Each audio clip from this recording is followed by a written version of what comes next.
এসালম গ্রুপের চট্টগ্রামের প্রধান কার্যালয় থেকে অন্তত 15 বস্তা গুরুত্বপূর্ণ কাগজপত্র গোপনে সরিয়ে নেওয়া হয়েছে। এসব কাগজপত্র প্রথমে চট্টগ্রামের চান্দগাঁওয়ে আওয়ামী লীগ নেতার বাড়িতে নেওয়া হয়। বিষয়টি জানাজানি হলে অন্যত্র সরিয়ে নেওয়া হয়। 26 থেকে 31 আগস্টের মধ্যে এসব ঘটনা ঘটে।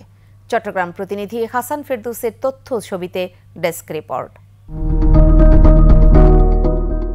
26 আগস্ট এসালম গ্রুপের ভূসম্পত্তি কর্মকর্তা সাইফুদ্দিন একটি কাভার্ড ভ্যান ভর্তি 15 বস্তা কাগজপত্র নিয়ে চট্টগ্রাম বহদ্দারহাট শমশের পাড়ার একটি বাড়িতে হাজির হন। এসব কাগজপত্র রাখার কাজটি সমন্বয় করেন এই কর্মকর্তা।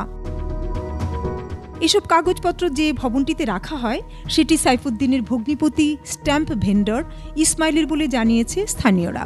ইসমাইলের ভাই চান্দগাঁও ওয়ার্ড আওয়ামী লীগের অর্থ সম্পাদক আইয়ুব মুন্সি।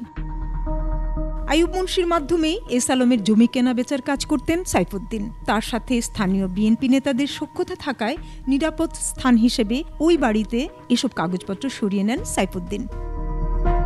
ঘটনাটি জানাজানি হওয়ার পর 31 আগস্ট বিকেলে এসব কাগজপত্র অজ্ঞাত স্থানে সরিয়ে নেওয়া হয়।